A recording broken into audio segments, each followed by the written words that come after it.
بسم اللہ الرحمن الرحیم وبہ نستعین اما بعد۔ ایک مسئلہ یہ ہے، نئے سال کے موقع پر مبارکباد دینا، اس کا کیا حکم ہے؟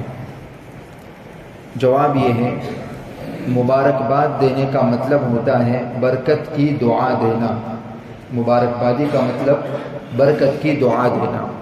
تو آدمی کسی کو بھی برکت کی دعا کبھی بھی دے سکتا ہے، دن میں، رات میں، کسی مہینے میں، کسی بھی موقع پر۔ تو اس اینگل سے اگر دیکھا جائے تو برکت کی دعا دینے کوئی حرج نہیں ہے۔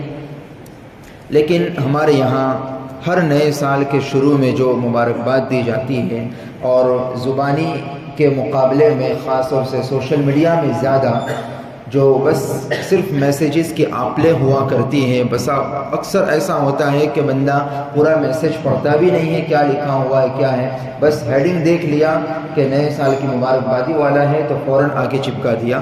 یہ ایک رسمی طور سے گویا کہ عمل ہوتا رہتا ہے۔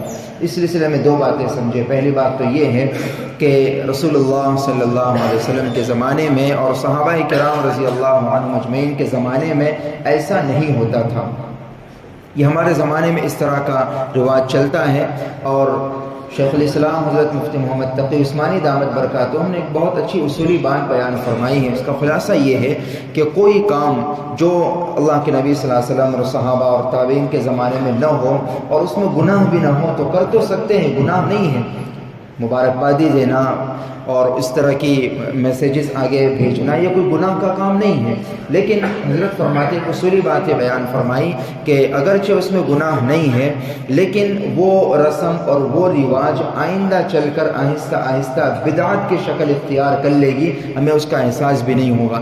آئندہ چل کے پھر ایسا ہوگا کہ مبارکباد دینے کو لوگ ضروری سمجھیں گے، اسلامی عمل سمجھیں گے، ثواب والا کام سمجھیں گے، اور نہ کرنے والوں کو اور اس سے روکنے والوں کو برا سمجھیں گے۔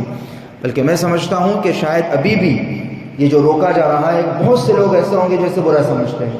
ظاہر ہے جو چیز اللہ کے نبی صلی اللہ علیہ وسلم کے زمانے میں، صحابہ کرام کے زمانے میں نہیں ہے، تو اگر اس سے روکا جائے تاکہ آئندہ کے لیے بڑا خطرہ نہ ہو، بدعت کی شکل اختیار نہ کی جائے، تو یہ مناسب بات ہوگی۔ تو پہلی چیز تو یہ ہے۔ اس کے بالمقابل صحابہ کرام رضی اللہ عنہم اجمعین سے نئے سال کے موقع پر دعا ثابت ہے۔ طبرانی کی روایت ہے کہ صحابہ کرام جب نیا سال شروع ہوتا تو یہ دعا پڑھا کرتے تھے، اللہم ادخلہ علینا بالامن والایمان والسلامت والاسلام ورضوان من الرحمن وجواز من الشیطان۔ یہ دعا ثابت ہے، اور آپ تھوڑا سا غور کیجئے گا، جن لوگوں نے اس طرح کے میسیجز بھیجے ہوں گے اس میں سے 10% لوگوں نے بھی یہ دعا نہیں پڑھی ہوگی۔ جو چیز ثابت ہے وہ نہیں ہوگی، اور جو چیز نہیں ہے وہ زیادہ کثرت سے وجود میں آتی ہے۔ تو اس لیے میرے دوستو اچھی بات یہ ہے کہ اس دعا کا اہتمام کریں۔ آپ دیکھیے کہ کیسی خوبصورت دعا ہے۔ اگر یہ دعا قبول ہو گئی تو آپ یقین مانیں آپ کا پورا سال ایمان اور اسلام کی حالت میں، امن اور سلامتی کی حالت میں، اللہ کی خوشنودی کی حالت میں، شیطان کے شر سے بچتے ہوئے گزرے گا۔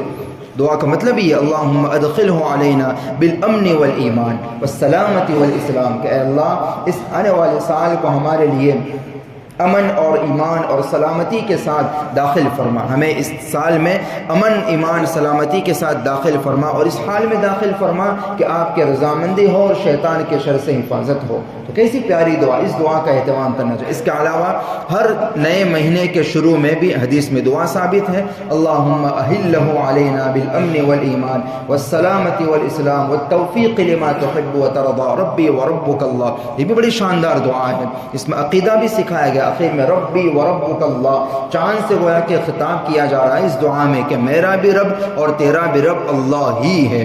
تو دعا بھی ہے اور عقیدے کی درستگی بھی ہے۔ تو ان دعاؤں کا جو ثابت ہے اس کا اہتمام کرے، اس کا ایک رنگ اور مزہ ہی الگ ہوگا۔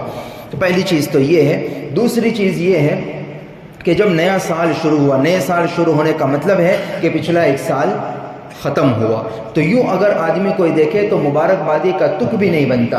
اگر مثال کے طور پر کسی کا انتقال ابھی 1444 شروع ہو گیا، اگر کسی کا ابھی تک ہم 1443 میں جی رہے تھے، 1443 ختم ہو گیا، اب وہ ہماری زندگی میں کبھی نہیں آنے والا، 1444 شروع ہو گیا۔ اگر مثال کے طور پر کسی کا انتقال 1450 میں ہونے والا تھا، تو جب تک ہم 1443 میں جی رہے تھے، یوں کہا جائے گا کہ 7 سال باقی ہے۔ اب کتنے باقی رہ گئے؟ 6 سال ختم ہو گیا، تو اس موقع پر تو ضرورت اس بات کی ہے کہ ہم احتساب کریں، اپنا جائزہ لیں۔ یہ موقع ہے، مبارکبادی سے زیادہ ضرورت اس بات کی ہے کہ ہم جائزہ لیں اپنی زندگی کا، کہ گزرے ہوئے سالوں میں ہم نے کیا کھویا، کیا پایا، آئندہ سال کے لیے ہمیں کیا کرنا ہے۔ اس لیے دعا کا اہتمام کریں، پچھلے گناہوں کی معافی کا اہتمام کریں، آئندہ کے لیے گناہوں سے بچنے کی توفیق مانگیں، اور نیک اعمال کی توفیق اللہ سے مانگیں۔ یہ اصل کرنے کا کام ہے۔ اور اس کے علاوہ جو گناہ ہم سے ہوتے ہیں اس سے چھوڑنے کا اہتمام کرے، کوشش کرے، پلاننگ کرے کہ یہ بہت سارے گناہ مجھ سے ہوتے ہیں، آئندہ سال میں وہ گناہ سے بچوں گا۔ جو فرض اور ضروری احکام اس پر عمل نہیں ہو پاتا، اس کا ارادہ کرے کہ انشاءاللہ میں اس پر عمل کرنے کی کوشش کروں گا، تاکہ جو تھوڑی سی زندگی میری بچ گئی وہ سنور جائے، آخرت میں کام آ جائے۔ اللہ تعالی ہم تمام کو توفیق عطا فرمائے۔